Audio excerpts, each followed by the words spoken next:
驾驶疑似身体不适，频频咳嗽，下一秒意外发生。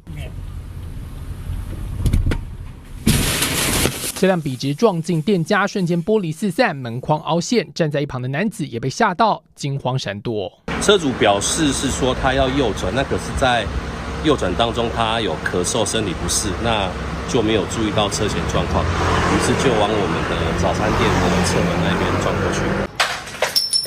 被撞的是一间早餐店，大门碎裂，现场一片混乱。店家爬上梯子清理碎玻璃。事发在5号下午的5点25分，58岁的冯姓男子开车行经屏东县长治乡长兴路时，准备减速右转，却疑似因为咳嗽晃神，直接撞进路旁的早餐店。那个铝门窗整个都，听那个师傅好像说整个都要换掉哎。对啊，因为都已经不能再维修的状况了，都分给一些左邻右舍。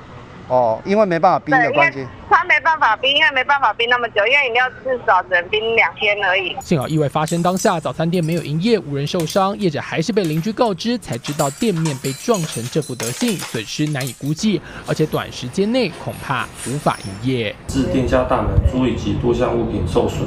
所幸无人受伤，经检测冯安9测值为0。所幸事发当下车速并不快，驾驶没有受伤，也没波及路人，但一时咳嗽晃神撞进店家，后续将得负起赔偿责任。记者赖警察方嘉玲采访报道。